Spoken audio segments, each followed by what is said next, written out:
May I come in, sir? आइए। Good afternoon, sir. Good Good afternoon, ma'am. ममता, आपका interview Hindi में है ना? हाँ जी सर। हाँ, बैठी बैठी। कौन सा सब्जेक्ट पढ़ा रही हैं आप? हिंदी? हाँ जी सर। अच्छा, तो कैसा रहा ये सब्जेक्ट? पेपर कैसा हुआ, literature of Hindi language?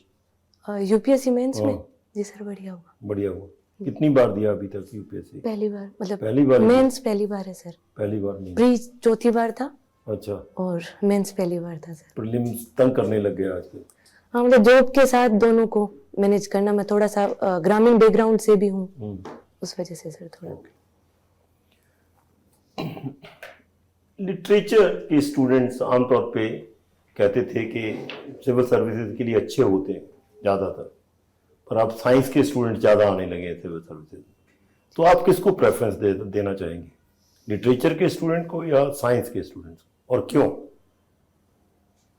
Sir मेरे हिसाब से जो योग्य है दोनों में से, पर कौन सी, किसको, यदि एक को प्रेफरेंस देने के लिए चुनना हो कि ह्यूमैनिटीज को प्रेफरेंस देनी चाहिए या साइंस के स्टूडेंट को प्रेफरेंस देनी चाहिए, एडमिनिस्ट्रेशन में कौन सा अच्छा एडमिनिस्ट्रेटर बन सकता है?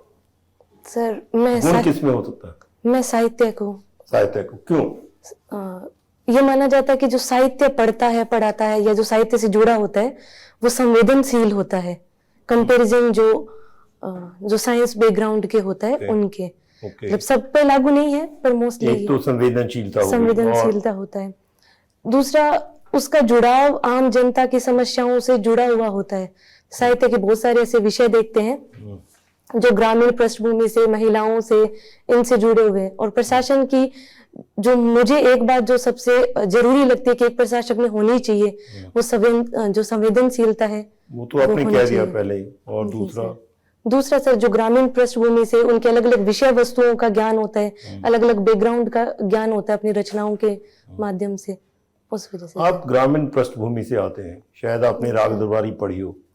मतलब काफी टाइम पहले पढ़ी काफी थी टाइम सर, पहले पढ़ी हुई है, पर उसमें बड़ा गलत सा चित्रण किया हुआ है, बड़ा भयावह लगता है मुझे तो चित्रण, कि वैसे यही होगा, सच्चाई भी यही होगी। तो कैसे ग्रामीण प्रदेश को सुधारा जा सकता है, परिवेश को सुधारा जा सकता है? सर ये जब रचना लिखी गई थी वो 1970 के दशक के आसपास की रचना थी, और उसके बाद तो पंचायती राज अपने 1993 के बाद से, उससे पहले भी आ गया था पंचायती राज, तो 52 में शुरू हो गया था। हम तो संवैधानिक तौर पर, हाँ, संवैधानिक तौर पे तो उसको मुखौटा बचाया संविधान का, पर वो तो 1956 में शुरू हो गया था। नहीं सर, ग्राउंड लेवल पर जैसे राजस्थान में लागू किया गया था। राजस्थान इस मामले में थोड़ा बदनाम कह सकते हैं कि सरपंच पति की जो सुनने को आया भी था, पर अब कुछ सालों से जैसे ग्राउंड लेवल पे देख रहे हैं कि 2-3 दशक आने को आए, तो ग्राउंड लेवल पर महिला जो सरपंच है, क्योंकि 50% वहां पर महिलाओं को रिजर्वेशन भी है, तो महिला जैसे छवि रजावत मैम है, अच्छा काम कर रहे हैं। और अजमेर में एक मुस्लिम महिला जो है जिसका नासिरा खानम करके है, वो भी सरपंच है, वो शिक्षा के क्षेत्र में सर जैसे बहुत अच्छा काम कर रहे हैं। तो ग्राउंड स्तर पर धीरे धीरे सर काफी सुधार देखने को मिल रहा है। क्या सुधार देखने को मिला? क्या ग्रामीण प्रवेश में, सिर्फ आपने कहा औरतों की भागीदारी के बारे में आपने बताया, और क्या ग्रामीण प्रवेश को जो उसमें दिखाया गया है कि कुछ कास्ट के लोग पूरा रन करते हैं, ऐसे ही वो प्रशासन भी कोई उन्हीं की सुनता है, बड़े आदमियों की सुनता है, पटवारी भी उन्हीं की सुनता है, गांव का पटवारी भी, गरीब आदमी की कोई सुनता ही नहीं है, तो उसको कैसे चेंज किया जा सकता है?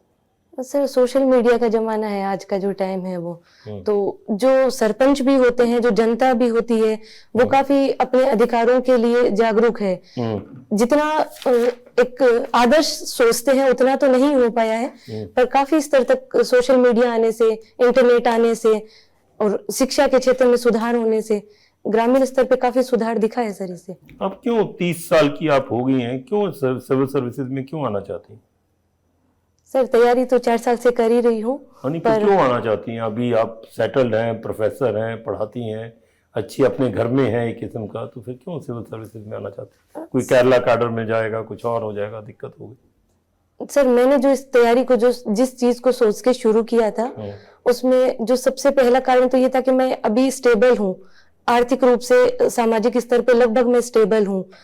पर फिर मैंने देखा कि जब मैं जहाँ जिस स्तर पर शिक्षा के क्षेत्र में हूँ, मैं मेरी सेवा में खुश भी हूँ, काफी अच्छा कार्य कर भी रही हूँ। उसके बाद भी मैंने से देखा कि कुछ ऊपर से नीतियां बनी हुई आती है। मैं जिस स्तर पर कार्य कर रही हूँ वहां नीतियां बनी हुई है, मुझे उनको लागू करना है। जो मैंने मेरी परिवेश से सीखा है उससे मैं ये सोच रही थी, समझ रही थी कि अगर मुझे मेरे पोटेंशियल, मेरी जो क्षमताएं हैं उनको अगर बेहतर तरीके से कुछ करने का मौका मिलता है तो मुझे करना चाहिए sir. Okay, thank you. Thank you sir. Mamata, आपने भारतीय पुलिस सेवा भी ऑप्ट किया है, ठीक है। ये सीरियल नंबर 2 में आप भारतीय पुलिस सेवा को दिया है।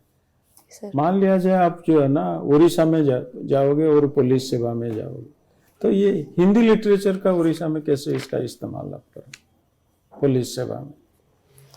सर पर्टिकुलर उड़ीसा स्टेट के लिए या किसी भी स्टेट में के लिए बताना है सर? जहाँ पर हिंदी भाषा नहीं है। हाँ, मतलब मैं यही समझना चाह रही थी।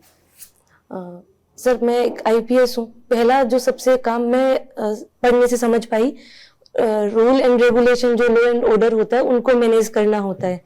उसके लिए जो सबसे अच्छी चीज होती है कि लोगों से कम्युनिकेशन करने का काम होता है। जो मेरी मूल रूप से मातृभाषा रही है वो हिंदी रही है, उन लोगों की मातृभाषा हिंदी नहीं है, पर संपर्क भाषा के रूप में आज भी उड़ीसा में हिंदी भाषा को समझा जाता है। तो इस वजह से पहली चीज तो ये है कि जो जिस चीज में मैं सहज हूँ उसमें मैं समझाने की पहली बात है कोशिश करूंगी। अगर वो नहीं कम्युनिकेशन करते हैं तो सर आजकल तो AI जो टूल्स हैं जो सभी भाषाओं में उपलब्ध है, और भी बहुत सारी ऐसी टेक्नोलॉजी है जिसमें कम्युनिकेशन भाषा के रूप में बाधा नहीं आना चाहिए सर। अच्छा ठीक है, आगे बढ़ते हैं फिर। पॉलिटिकल साइंस, जी सर। क्यों हम पॉलिटिकल साइंस को एक साइंस सब्जेक्ट के रूप में लेंगे? सर विज्ञान का मतलब जो मैं समझ पाती हूँ उसमें कोई किसी भी सब्जेक्ट में कोई व्यवस्थित अध्ययन जो करते हैं उसके लिए, जिसमें कोई सिद्धांत कोई होता है उसको प्रूफ किया जाता है प्रैक्टिकली रूप से। तो जो मैंने मेरे ग्रेजुएशन लेवल में जो पॉलिटिकल साइंस पढ़ी थी उसमें एक बुक थ्योरी की थी। तो थ्योरी में उसमें ये सिद्धांत होते हैं कि एक दार्शनिक राजा कैसा होना चाहिए, या एक राज्य कैसा होना चाहिए, एक सरकार कैसी होनी चाहिए। और आज अगर वर्तमान में देखें तो अलग अलग जो सरकारों के प्रकार दिखते हैं उन्हीं के आधार पर उनका व्यवहारिक रूप देखने को मिलता है सर। ये समझ पाती हूँ मैं। कोई अंतर है गवर्नमेंट और गवर्नेंस? कोई अंतर है? जी सर, मैं जो समझ पा रही हूँ उसमें पहला तो ये है कि जो सरकार, भारत के संदर्भ में जो सरकार है वो सर अस्थायी होती है, जनता के द्वारा चुनी हुई होती है। और जो प्रशासन है वो स्थायी कार्यपालिका है, और वो एक प्रक्रिया जो भी चुनाव जो माध्यम है UPSC के माध्यम है किसी भी लोक सेवा आयोग के द्वारा चयनित होती है सर। अच्छा ठीक है। आपने PM श्री स्कूल का बारे में सुना है? जी सर। क्या है ये PM श्री स्कूल?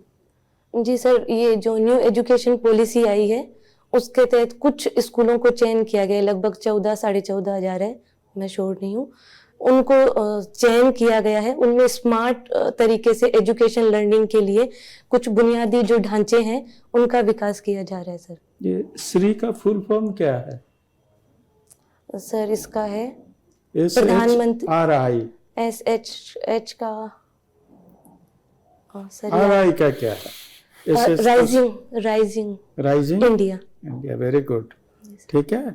अच्छा, 2047 हिंदुस्तान का किस रूप में देखना चाहती हूँ एज ए सिविल सर्वेंट? 3 या 4 शब्द में। मतलब 3 या 4 पॉइंट बता सकती हूँ? हाँ सर बताओ तो। सर पहला तो मैं ये देखना चाहती हूँ कि कोई भी भूख की वजह से ना कोई मरे, भूखा नहीं रहे, कोई ठीक है, भूखा ना रहे। ठीक है। दूसरी चीज जो मैं समझती हूँ कि शिक्षा में गुणवत्ता और 100% साक्षरता गुणवत्ता के साथ सर। तीसरी चीज जो मैं देख पाती हूँ उसमें है इंफ्रास्ट्रक्चर, जो रोड है एक्सीडेंट और इनमें होते हैं, इंफ्रास्ट्रक्चर की वजह से किसी को असुविधा ना हो। सर मैं अभी इतना ही record. Thank you. Very good Mamata, बहुत अच्छा कर रही है, keep it up. Thank you. तो ये बताइए UPSC में आपका ये 4था अटेम्प्ट है ना? तो UPSC एग्जाम्स में अगर कुछ सुधार सजेस्ट करना चाहेंगी तो क्या होंगी?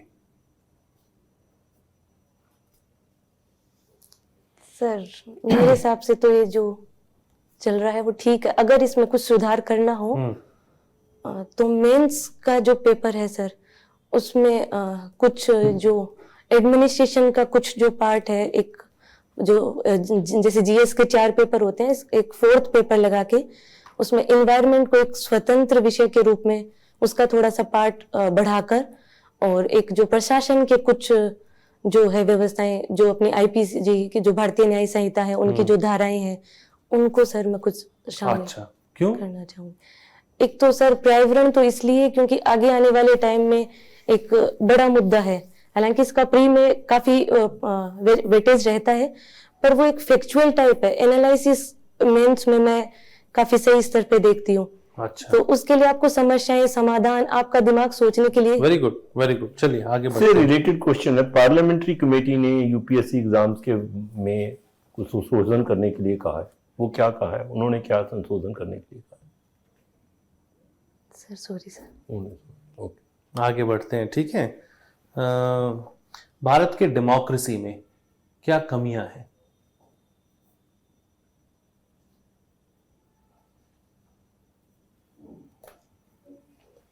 सर मुझे तो खूबी दिख रही है सोचने से, पर अगर मैं कमी के बारे में सोचना चाहूँ। कमी नहीं दिख रही आपको डेमोक्रेसी में? कास्ट है, कम्युनलिज्म है, सर क्रिमिनलाइजेशन है, सारा कुछ तो है, और 20% वोटों से जीत जाते हैं। हाँ, एक ये चीज अगर सारे तो हैं। नहीं सर, पहले वाले से तो मैं सहमत नहीं हूँ, दूसरे वाले से सर मैं हूँ। कास्ट से सहमत नहीं है? सर कास्ट भारत का एक अभिन्न है हिस्सा, उसको 1 सेकंड में निकाल के किसी भी तरीके से नहीं फेंका जा सकता है। कम्युनलिज्म भी? ये व्यवहारिक राजनीति की तरफ देखते हैं, पर लोकतंत्र जो भारत का है सर, वो एक आइडियल जो संविधान में देखते हैं। क्रिमिनलाइजेशन भी नहीं? सर वो लोकतंत्र का हिस्सा मैं समझ नहीं पा रही हूँ। अभिन्न अंग है वो भी लोकतंत्र। चलिए आगे बढ़ते हैं, ठीक है। तो ये बताइए, राजस्थान के जो बॉर्डर प्रॉब्लम्स हैं वो पंजाब से कैसे अलग हैं? पाकिस्तान के साथ बॉर्डर है ना हमारा, जी सर। तो बताइए। सर राजस्थान में बीकानेर से भी हूँ, तो बॉर्डर एरिया ही है वो। बिल्कुल। तो उसमें जो मैं पहला दोनों में जो अंतर देख पाती हूँ, पंजाब में बॉर्डर के बिल्कुल पास में जो खेत और उनके हैं लोग रहते हैं, और राजस्थान में क्या मरुस्थली एरिया बड़ा है, ठीक है, एक वो हो गया, बॉर्डर एरिया के आसपास नहीं है। दूसरी चीज में जो समझ रही हूँ उसमें ये है कि उनमें जो पेट्रोलिंग सिस्टम है दोनों में, क्योंकि दोनों साइड ही मरुस्थली एरिया है, तो जो सेना जो है उनकी जो पेट्रोलिंग करने में आसानी देखने को राजस्थान में मिलती है कंपैरिजन वहां, क्योंकि लोगों का ठीक है, खेतों वेरी पर गुड। है। आगे बढ़ते हैं, ठीक है। पाकिस्तान का प्राइम मिनिस्टर कौन है? सर सॉरी नेपाल का पता है आपको? Sir OP Sharma Oli ji. KP Sharma. हाँ, केपी शर्मा ओली जी। श्रीलंका में कौन है? Sorry sir. चाइना में? Xi Jinping ji. Very good. और तो बांग्लादेश? प्रेसिडेंट है, प्रधानमंत्री कौन है? नहीं पता सर। चलिए आखिरी प्रश्न मेरा, ठीक है। तो मैं आपकी बात ध्यान से सुन रहा था, ये उड़ीसा और आईपीएस की बात है ना। मान लीजिए आपकी पोस्टिंग रामेश्वरम या मदुरई या वहाँ कहीं पे होता है, और आपको बोला जाएगा कि यहाँ पे आपको हिंदी की बढ़ावा करनी है, तो आप कैसे करेंगी? सर पहला जो मैं सोच पा रही हूँ उसमें एक तो है कि प्राथमिक स्तर पे शिक्षा के में बढ़ावा, जो त्रिभाषा फॉर्मूला है उसमें जो उसके तो विरुद्ध है। सर उसमें 3 भाषाएं हैं, तो एक जो उनकी ओडिसी जो लोकल लैंग्वेज है। ओडिसी नहीं, ये तो तमिलनाडु में है। तमिलनाडु में, मदुराई में पहुंच गए अभी। मदुराई में तो मदुराई में। तमिलनाडु में। हाँ तो सर तमिल में भी है, तभी उनकी जो लोकल लैंग्वेज है, 3 लैंग्वेज होती है, एक इंटरनेशनल, एक नेशनल और एक तमिल की जो लैंग्वेज है त्रिभाषा फॉर्मूला में। तो एक इंटरनेशनल के इंग्लिश है, और संपर्क भाषा के लिए हिंदी मैं सही मानती हूँ, क्योंकि 80% लोगों की प्राथमिक भाषा है। चलिए, थैंक यू। ममता, जी सर। सो राजस्थान में गिग वर्कर्स जानती है? जी सर। तो गिग वर्कर्स की क्या समस्याएं हैं और इसमें राजस्थान गवर्नमेंट क्या काम कर रही है? सर पर्टिकुलर राजस्थान के बारे में? हाँ, राजस्थान बताइए, चलिए कंट्री का बताइए, गिग वर्कर्स की क्या समस्याएं, मुख्य समस्याएं, और सर गवर्नमेंट एक इसमें किस तरीके से ध्यान दे रही है?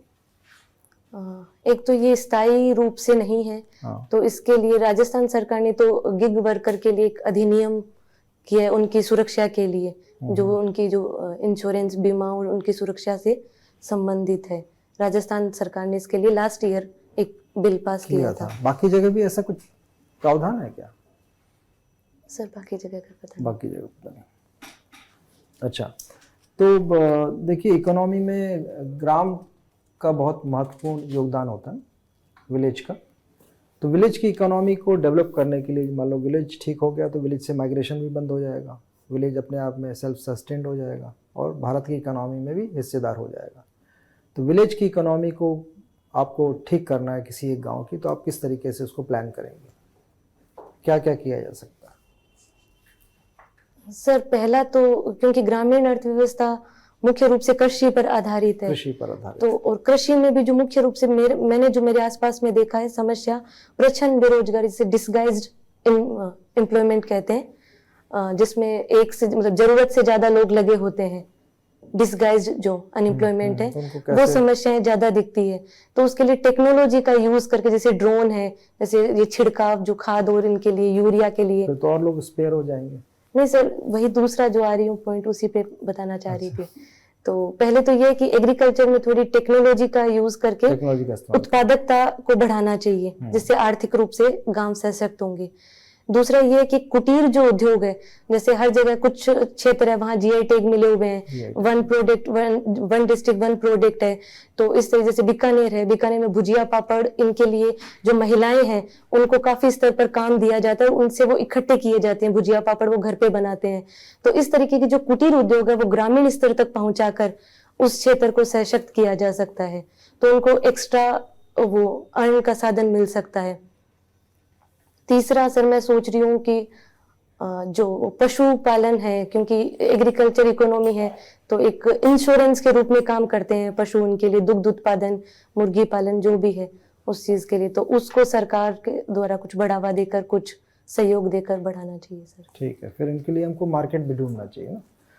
अच्छा, ये बताइए कि राजस्थान में वुमेन एम्पावरमेंट, महिला सशक्तिकरण में क्या काम हो रहा है? मिशन शक्ति के बारे में भी बताइए।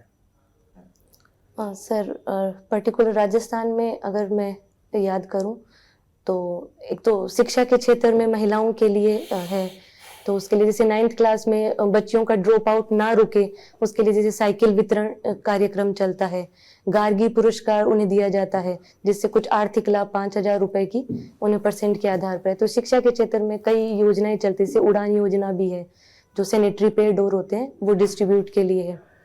दूसरी चीज मैं देख रही हूँ, जैसे बाल विवाह की समस्या राजस्थान में काफी है, तो अभी कुछ टाइम पहले ही एक अभियान चलाया था, जागरूकता अभियान था एक, तो अभी नहीं करके सरकार ने अभियान चलाया था, और पुलिस ने लाडो अभियान करके चलाया था बाल विवाह को ही रोकने के लिए। हेल्पलाइन नंबर और वो प्रोवाइड करवाए थे, जिसके सूचना देने वाले का नाम गुप्त रखने की व्यवस्था थी। तीसरी सर जो टीचिंग लेवल पर है, जैसे एक महिला शिक्षिका है, उनको आत्मरक्षा की ट्रेनिंग दी जाती है, ताकि वो जाके अपने स्कूल में जो बच्चियां हैं उनको आत्मरक्षा के लिए 6th क्लास से लेकर 12th क्लास की बच्चियों के लिए सिखाने का काम करता है। ओके, अच्छा बताइए कि चबाहार पोर्ट का नाम सुना? हाँ जी सर। चबाहार पोर्ट हमारे लिए स्ट्रेटेजिकली कैसे इम्पोर्टेंट है? भारत इसको कैसे अपने फायदे के लिए इस्तेमाल करना चाहता है? सर स्ट्रेटेजिक ही बताना है। हाँ सर, स्ट्रेटेजिक में तो ये अरब सागर में है, तो इस वजह से इस रूट से जो भी व्यापार होता है उसकी सुरक्षा का है, क्योंकि हुती विद्रोह उस एरिया से, यमन की साइड से देखते हैं, तो एक तो मैं वो समझ पा रही हूँ। अच्छा, एक प्रश्न और बताइए कि ये ग्रीनलैंड अमेरिका के लिए क्यों इम्पोर्टेंट है? ग्रीनलैंड को अमेरिका या तो खरीदना चाहता है या युद्ध से हासिल करना चाहता है, क्या उद्देश्य है इसके पीछे? अंतिम प्रश्न मेरा। सर मैं जो समझ पा रही हूँ, एक तो यहाँ पर कुछ रेयर जो मिनरल्स है, एक तो हो सकता है, हाँ, उनकी क्रिटिकल मिनरल्स है, उसकी वजह से। दूसरा सर ये है कि क्या अमेरिका की वहाँ पे प्रेजेंस है अभी? सर पता नहीं। Okay, thank you sir. 14 तारीख को इंटरव्यू है। जी मैम। 14 तारीख को क्या कोई दिन कुछ लोग मनाते हैं किसी प्रकार से? मैम भारत के रेफरेंस में तो ब्लैक डे बनाते हैं, और वैसे वर्ल्ड के स्तर पर देखें तो वैलेंटाइन डे। तो बहुत सारे लोग भारत में ये कहते हैं कि इसको हम क्यों मनाते हैं, हमारी संस्कृति का तो हिस्सा नहीं है, फिर भी भारत में इतना उस दिन अखबारों में भी और कार्ड वगैरह का भी आदान प्रदान होता है। आपका क्या विचार है इस बारे में? मैम मुझे ऐसा लगता है कि ये प्रेम का दिन है। इसे जो संत वैलेंटाइन ने शुरू किया था वो मेल फीमेल के प्यार के लिए नहीं, सबके प्यार के लिए शुरू किया था। जैसे मैं जिस ग्रामीण परिवेश में, जैसे मेरे बच्चे, मैं जिस दिन क्लास में जाती हूँ, 14 फरवरी के दिन हूँ, मेरे बच्चे भी जैसे मुझे विश करते हैं। तो मुझे ऐसा लगता है कि टीचर को, फैमिली मेंबर को इस बारे में बच्चों से बातचीत करके जो समाज में कुछ धारणाएं बनी हुई है उनको तोड़ना चाहिए, और उनके साथ प्रेम से हर तरीके के रिलेशन में। तो मतलब सद्भावना भाव को बढ़ावा देता है, हाँ, और फिर मनाना चाहिए, कोई हर्ज नहीं है उसमें। हाँ, हमें, मेरा तो विचार यही। ठीक है, आप विचार अच्छा अपना होना चाहिए, अपना विचार, ठीक है ना, बहुत अच्छी बात है। अब आगे बढ़ते हैं। बेटी पढ़ाओ बेटी बचाओ कितने साल हो गए इस आंदोलन को? 10 वर्ष हो गए। 10 वर्ष हो गए ना, अभी अभी मनाया गया। उसके बावजूद कोई अपराधों में कमी नहीं आई? सर मैम जो आप क्या कदम उठाने सेक्स रेशो भी कोई ज्यादा बढ़ा नहीं, जेंडर रेशो भी कोई ज्यादा नहीं 10 साल हो गए हमें ये चीज बोलते बोलते। मैंने जो अभी नेशनल फैमिली हेल्थ सर्वे का जो लेटेस्ट डाटा पढ़ा था, उसमें जो लिंगानुपात है वो भारत का जैसे 1020 हो गया लिंगानुपात। तो मुझे ऐसा लगता है कि इसका चलो लिंगानुपात के अलावा आपको क्या लगता है कि लोग तो डर रहे हैं ना बेटी पढ़ाने में, क्योंकि जाती हैं स्कूल तो रास्ते में, अभी अखबारों में भरे हुए थे, रास्ते में कुछ हो गया। मैम तो कोई भी योजना, क्योंकि भारत एक बहुत ही अलग विविधताओं का देश है, उसमें बहुत सारी समस्याएं भी है, बहुत सारी खूबियां भी है। एक सेकंड में किसी भी कमी को मिटाया नहीं जा सकता है। तो इसका मैं ठोस कदम, 1-2 ठोस कदम बताइए। मैम जो लॉन्ग टर्म पे मैं अभी एक रेपिस्ट को सुप्रीम कोर्ट, हाई कोर्ट ने तो उनका रेयरेस्ट ऑफ रेयर केस बोला, लेकिन सुप्रीम कोर्ट ने उनको एक्विट कर दिया, और जो विक्टिम हैं उनके घर वाले बहुत मायूस हैं इस बात से। जी मैं इसका जो समाधान देखती हूँ उसमें एक तो लॉन्ग टर्म का देखती हूँ, जो मैं बहुत टाइम से सोच भी रही थी खुद व्यक्तिगत स्तर पर भी। क्योंकि मैं एक टीचर हूँ जो 16-17 साल के जो बच्चे, क्योंकि मैं 11th-12th क्लास के बच्चों को पढ़ाती हूँ, कोई एजुकेशन होने के बावजूद भी वो एक दूसरे से बातचीत करने में सहज नहीं है। अच्छा। तो उनमें कुंठाएं की जो भावनाएं जो मैं महसूस करती हूँ वो बढ़ती है। तो मैं ये मानती हूँ कि सबसे पहला जो काम करना चाहिए पारिवारिक स्तर से और स्कूल के स्तर पर, को एजुकेशन में लड़कों को सेंसिटाइज करने की व्यवस्था करनी चाहिए, पहला स्तर जो लॉन्ग टर्म में देखते हैं। और शॉर्ट टर्म में जो मैं देखती हूँ कि अभी तत्कालिक रूप से जो अपने को कदम उठाने चाहिए, उनमें जो कानून और जो नियम बने हुए हैं, अगर इस तरीके की कोई अपराधी करते हैं तो उनके लिए कुछ जांच की व्यवस्थाएं करके सुप्रीम कोर्ट जो निर्णय लेते हैं वो करना चाहिए। या कुछ कानून में भी बदलाव लाना चाहिए, क्योंकि फिर सुप्रीम कोर्ट उस कानून के तहत बंधा होगा। सर जो मैम जो कानून मैंने पढ़ा था जो अभी चेंज हुआ है नया, उसमें जो बच्चियों के साथ जो होता है उनके लिए जो सजा का प्रावधान बढ़ाया गया है, तो इस तरीके से सरकार कार्य कर रही है। दूसरा, टेक्नोलॉजी का इसमें यूज करके जो लड़कियां हैं उनको टेक्नोलॉजी का सहारा लेकर सुरक्षा प्रावधान, अपनी खुद की सुरक्षा करने के लिए तरीकों से और उनको सशक्त बनाना चाहिए। अच्छा, चलिए, बहुत अच्छे, ठीक है ममता, थैंक यू। गिग वर्कर नाम क्यों पड़ा गिग वर्कर? सर नहीं पता। गिग वर्कर होने के फायदे क्या है? हम गिग वर्कर के बारे में नेगेटिव सोचते हैं, गिग वर्कर होने के फायदे क्या है? सर मैं समझ पा रही हूँ, जो सोच पा रही हूँ, पहला फायदा तो ये होता है कि वो क्या एक साथ अलग अलग प्लेटफॉर्म पर एक टाइम में काम कर सकते हैं। उनके पास अपने कह सकते हैं चॉइस ऑफ वर्क की फ्रीडम होती है। दूसरा जो है वो अपने टाइम के अकॉर्डिंग अपने काम को निर्धारित कर सकते हैं। तीसरा, महिलाओं को इससे काफी फायदा मिला है क्योंकि वो घर पे रहकर आर्थिक रूप से भी सशक्त हो सकती है और इकोनॉमिकली भी स्ट्रोंग हो सकती है, तो डिसीजन मेकिंग में उसका योगदान महिलाएं बढ़ेगा। कहाँ कहाँ पे गिग वर्कर के तौर पे काम कर रही हैं? सर, एक तो जो स्विगी, जोमेटो, इनमें जो खाना बनाने में मैंने देखा है। ओके। दूसरा, आजकल जो ये जो कैब और है उनके जो ड्राइवर के रूप में भी देखी है sir. Okay. India Maldives relationship के बारे में क्या कहना है आपने? सर, कुछ टाइम पहले तो थोड़ी बुरी कंडीशन में थे, पर अभी वापस। अभी पिछले 5-7 दिनों में कुछ हुआ हो? कोई पता नहीं आपको? चलिए, ओके, आपका इंटरव्यू खत्म हुआ, अभी आपको बुलाएंगे। Thank you.